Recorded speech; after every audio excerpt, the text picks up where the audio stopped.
السلام عليكم ورحمة الله وبركاته. دمان وسلامتي خيارت شرفت له channel ka صادق SMTV ku xiran iyo inta kale wali subscribe ka aan oran laakiin daawata mawduucayga maanta wuxuu ku saabsan yahay labadii sano ee la soo dhaafay runtii xaaladihii bartan YouTube ka aan kala kulmay taasoo la xiriirtay arrimihii shalay laga heshiiyey ee u dhaxeeyay xorriyadoonka Falastiiniyiinta iyo Israa'iil taasoo garwadeen ay ka ahaayeen Mareykanka, dalka Qatar,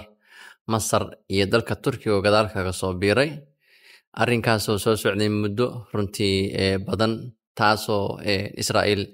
ay mar kastaba dagaalkan aysan u doonin inay ku joojiso si ay fursad uga hesho shacabka Falastiiniyiinta ah inta ay layn karto iyo inta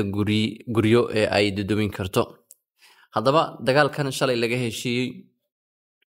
ayaa run ahaantii wuxuu yeelan doonaa dhowr wejiyood hase yeeshee wejiga koowaad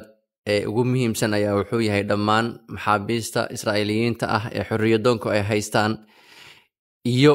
kuwa muxuu ahaaye xorriyadoonku ay haystaan ee isugu jira kuwa dhintay iyo kuwa noolba in Israa'iil lagu wareejiyo sidoo kalena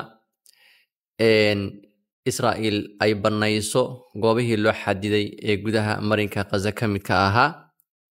sidaas la mid ah Israa'iil ay sii deyso 250 kamid ah maxaabiista Falastiiniyiinta ah ee qaarkood ay yihiin dadka lagu xukumay xabsi daa'inada iyadoo Israa'iil ka dhaga adeegtay inay sii deyso qaar kamid ah hogaamiyaasha ugu cadcad uguna caansan ee ka mid ka ahaa garabka hubeysan ee xorriyadoonka Xamaas garabka loo yaqaano Kataib Izzuddin al-Qassam ninka lagu magacaabo Marwan al-Barghouthi iyo niman kale oo iyaguna haleeya ahaa haddaba heshiiskan waxaan u soo qaatay labadaas sano ee dagaalkani uu socday shakhsiyan ka sadiiq ahaan aniga oo ah shakhsiga channelkan iska leh ayaa waxaa jiray channel hore oo aan lahaa oo lagu magacaabi jiray Garwaaqso kaasoo si runtii tafatiran aan uga warrami jiray arrimaha ka socda marinka Gaza iyadoo muddo kooban bartii Facebook aan ku lahaa ay gaadhay 61,000 oo qof oo followers waliba muddo ku ekayd 7 bilood gudaheed taasoo runtii aan dhicin ama sida caadada ahba aan dhicin in dad intaas la eg muddo intaas kooban lagu helo taasoo ay sabab u ahayd fadliga Ilaahay ka sokow barnaamijyadii aan soo deyn jiray oo runtii dadka wariyaasha Soomaaliyeed wax u soo daayaan hab ka duwan aan u soo deyn jiray taasoo ahayd in marka hore horta warkaygu update uu ahaayo saacad iyo daqiiqad aan u soo gudbin jiray midda labaadna xarumaha wararka caalamiga sida kanaalka Al Jazeera aan ka soo xigan jiray waliba muuqaalada qaar aan toos uga soo dejisan jiray kadibna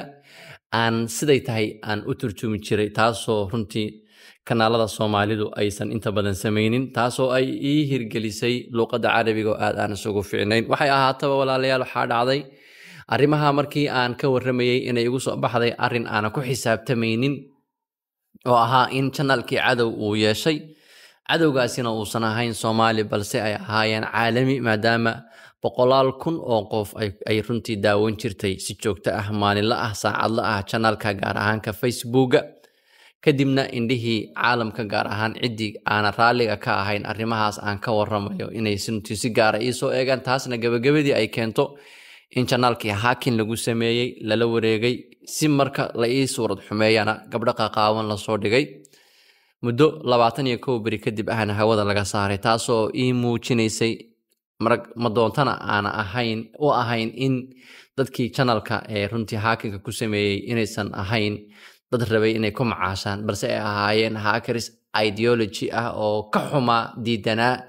xogtii runtii aan arrimaha ku saabsan Falastiin aan uga warrami jiray halka laguma sii ekaanin markii channelkii Facebook hawada laga saaray Facebook baan la sii hadlay hase yeeshee Facebook dhaga jalaq ma aysan u siinin waxyaalaha aan kala hadlay taasoo runtii ii muujisay sidoo kale inay iyagu laftigoodu qayb ka ahaayeen barnaamijkaas in channelka la iga dhaco hase yeeshee intaa kadib haddana hawshii la igama sii harin waxaa dhacday laba channel oo aan YouTube-ka ku lahaa oo aan uga hadlayay iyadana arrimahaas ay iyaguna sidoo kale la iga xiray kadib markii aan fariimo u dirayna la yiri arrinkaasi waa go'aan la soo gaaray wax hadal ah oo ka furanna ma jiro haddaba arrimahaas waxay ahaayeen arrimihii run ahaantii ee iga qabsaday arrinkan marinka Gaza dagaalka ka socda ee Israel ay ka wado intii aan ka warrami jiray anigoona runtii ka xumayn in shacab dhan oo dee xaaladaad ogeydeen lagu samaynayo inaan janaal u waayo inaysan wax weyn ii ahayn maadaama arrinka aan ka hadlayay uu ahaa arrin runtii dadkaas masaakiinta ah ee dhibaatada loo geysanayay ay istaahileen ka badan in loo huro taas mid bay ahayd midda labaad ee walaalayaal barnaamijka aan rabo inaan ku xusaa waxay tahay cashiradii laga bartay shacabka Falastiiniyiinta ah ee marinka Gaza ku nool gaar ahaan hooyooyinkii caruurtii da'dii iyo raggii intaba taasoo runtii arrin weyn oo dadka bulshooyinka Soomaaliyeed ka maqan cashir noogu noqonaya taasoo ahayd waxa la yiraahdo wadaniyada waxaad ogtihiin nooc kasta oo dhibaato ah oo tacaddi ah oo shacab dhan lagu dulmin karo in marinka Gaza shacabka ku nool walaalayaal loo geystay guriyihii baa laga soo cayriyay cayrin looguma daynin guryihii baa bambooyin lagu rakibay lagu fariisiyey lagu burburiyey intaa loogama harine hooyooyinkood iyo walaalayaashood iyo aabbayaashood iyo caruurtoodii baa la laayay intaa loogama harine hantidoodii iyo wixii ay haysteen oo dhan baa dhulka lala simay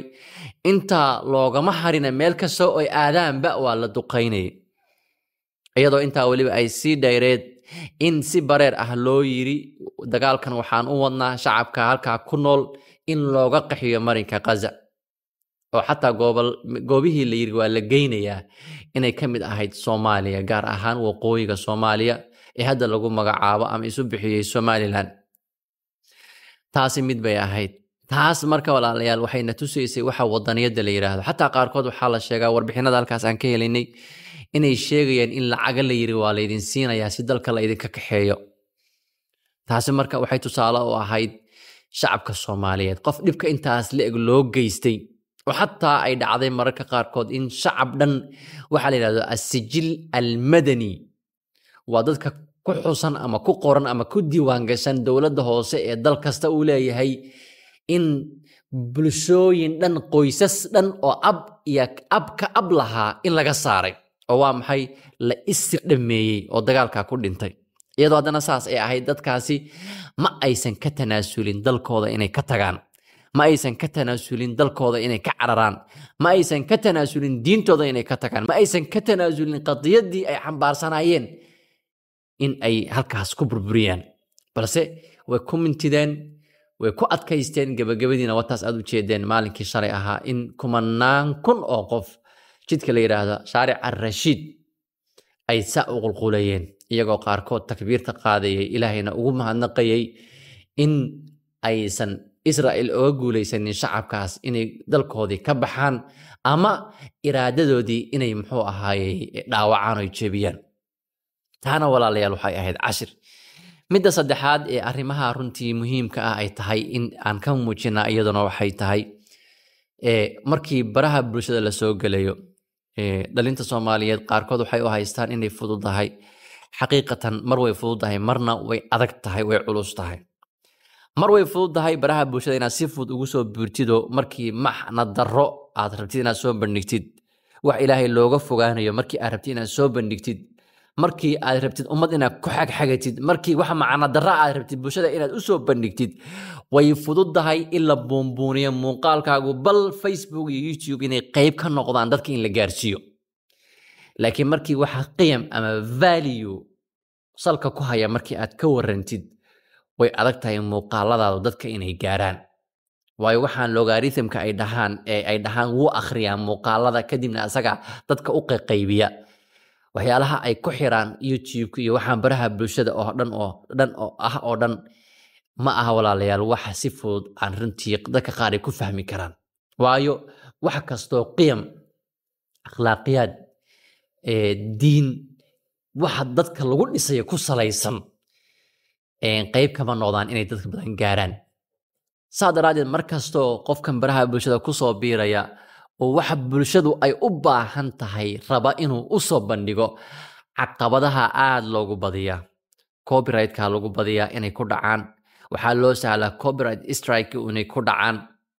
waxaa loo sahlaa in qofkan la dacweyn karo si fudud report looga bixin karo waxaa loo sahlaa qofkan muuqaalkiisu inay adkaato inuu dadka gaaro waxaa lagu adkeeyaa in subscribe badan uu helo waxaa lagu adkeeyaa muuqaaladiisu dad badan inay gaaraan oo viewerskiisu uu bato waxaa lagu adkeeyaa saacadihii lacagta markii la rabo in laga sameeyo laba shuruud baa ugu waaweyn oo ah in 4,000 oo saacadood sanad gudihiisa lagu daawado muuqaaladaada oo dhan iyo 1,000 inaad gaadhid labadaba waa lagu adkeeyaa sababtuna maxay tahay waxay og yihiin ama ay ka akhriseen muuqaaladaada in qof bulshada wax tar u leh inaad tahay taa marka waxaa caddayn u ah oo kale gabar la oran jiray allahumma musta'aan coach Marian waad xasuusataan in muuqaalada hadda ka hor ay baraha bulshada soo dhigi jirtay oo afgooy ay kaga hadlaysay just dhowr qof oo report tiri awgeed in looga saaray halka Facebook shuruucdiisa ay ka mid tahay in uusan ogolayn in dad waxa tacadi loogu geysanayo dhibaato ah bimacnaa dhiig daadanaya oo kale ilmo wax la xiriiro oo kale aan lagu soo bandhigi karin in marka qaarkood aad arkaysid qof la gowracayo qof xabad toos oo nool lagu dhufanayo in baraha bulshada la soo dhigo hadana Facebook aysan copyright na saarin aysan ka saarin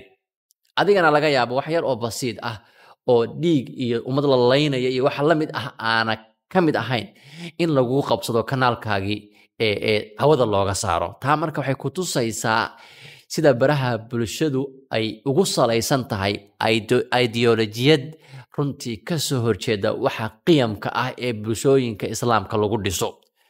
taasina waa mid u baahan in dhalinta baraha bulshada ku jirta ay runtii maanka ku hayaan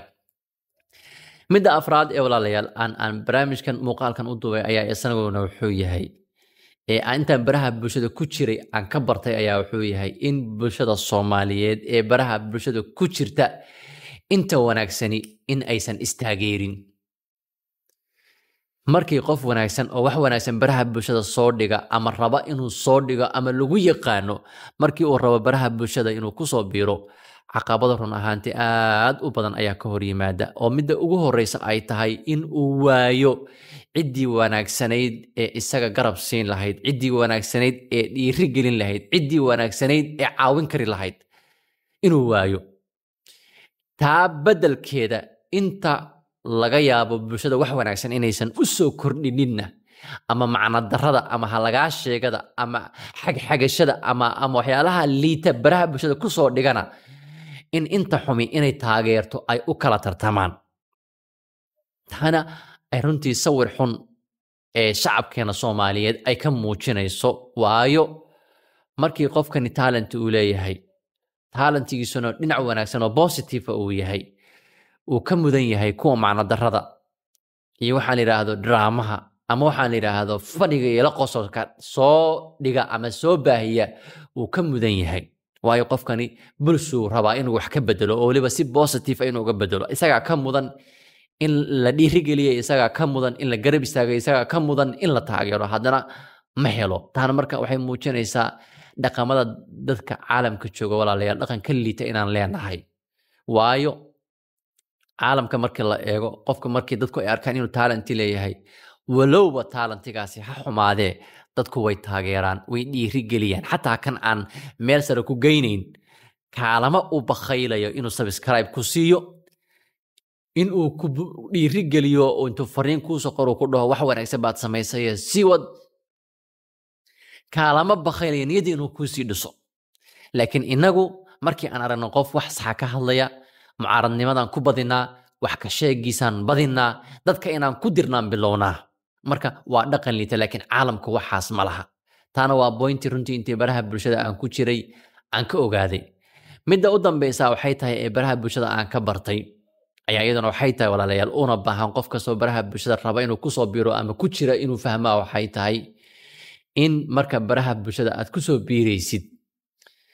in mararka qaarkood laga yaabo dadka qaar inay aaminsan yihiin inay qasab tahay in la helo qofku caawiya somehow aad bay muhiim u tahay inaad heshid qof dadka ku tusa qof dadka ku bandhiga oo waxa aad goysid iyo waxa aad geshid dadka tusa si dadku macna ay ku soo raadsadaan oo channelkaaga ay u soo booqdaan ay kaaga helaan somehow waa muhiim balse arrinka ka sii muhiimsan baa wuxuu yahay rabamaanka in lagu hayo wixii Ilaahay uu kula doono cid ku diidi karta inaysan jirin waxaad ogtihiin hal muuqaal oo aadan xataa waqti fiican aadan gelinin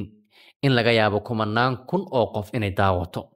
mid waqti aad gelisay iyo juhdina laga yaabo in dad aad u yar uu gaaro saadaraaded markasta inaad maanka ku haysid waxan aad sameynaysid kaliya in aad si niyad ah aad u samaysid oo ilaahay aad ugu dhawaanaysid waayo waxan waad ka tagaysaa waxun haday ahaayeen waad ka tagaysaa waxay ku noqonaysaa xumo ku socda abid inta koonka uu jirayo waa xumahaagii haday faafaan oo waxun bulshada aad ku soo faafisay waxa wanaagsan hadii aad ku soo faafisayna maalinka aad dhimatid waxa laga yaabaa sadaqa jaariye ah inay suuka bedesho oo inta koonka uu jiro ajir ku soconayo lagu xisaabinayo miisaankaaga xasanaad ku kordhinaysa in noqoto saadaraaded fariintayda aan rabo inaan ku soo koobo muuqaalkayga waxay tahay bulshada Soomaaliyeed inta ay daawanaysa iyo inta ay gaari doontaba aan u dirayaa waxay tahay walaalayaal dadka bulshada wax ku oolka u ah dadka waxa macquulka ah ee bulshada wax u taraya muuqaaladooda iyo hadalladooda markii aad aragtaan caawiya oo maxaad ku caawinaysaan ma aha lacag inaad siinaysaan lacag idin kagama ay baahna ee kaliya muuqaaladooda dadka kale gaarsiiya ugu yaraan dhiirigeliya waxaad tirahdaan walaal wax wanaagsan baad qabatay halkaas ka sii wad inta xumaha ummadda ku faafinaysana idinku garab ha uga noqonina inay xumaha qofkii uu ku sii dhiirado waayo gabari markay soo qaawiso oo aad tiraahdo walaal waad qurux badan tahay halka ka sii wad shaydaan baa tahay waayo gabadhan waxa laga yaabaa markii hore inay yara qajilaysay in waxoogaa damiir ah iyo iimaan ah inuu ku jiray laakiin markii shaydaan adigoo kala ah uu helo kadibna aad ku sii dhiirigeliyo inay xumihii sii wado shaydaankii baa qaalib ka noqonaya wuxuu leeyahay wallahi waxaad samaystay wax wanaagsan bay ahayd sii wad waana maanta waxyaalaha keenay kuwa badan in ay maanta diintoodii xataa qaarkood looga shakiyay inay uga tageen caan noqo qaarkood badan ay waalidiintood u inkiraan maanta qaarkood badan ay runtii dharka u soo dhigteen oo diintoodii iyo qiyamkoodii akhlaaqiyaadkoodii iyo sharaftoodii iyo dhaqankoodii ay ku ilaaween si loo dhaho hiblaayo ama hebel waacaan fiber internetka ugu xawaaraha sareeya Soomaaliya ayaa si fudud u soo gashan kartaa gurigaaga ama goobtaada shaqada iyadoo qalabku yahay lacag la'aan shirkadda isgaarsiinta Golis Telecom iyadoo ka duulaysa haqabtirka baahida internet ay dalka keentay xargaha xambaara internetka ee fiber optic waana shirkadda kaliya ee haysata 3 xarig oo fiber ah fiber internetka shirkadda isgaarsiinta Golis waxa uu la gaar yahay mug aan xad lahayn xawaare sare caawimaad joogto ah iyo qalabkii oo ah lacag la'aan haddaba si aad u heshid internet xawaare sare leh waa lambarka gaaban ee 181 isgaarsiini waa Golis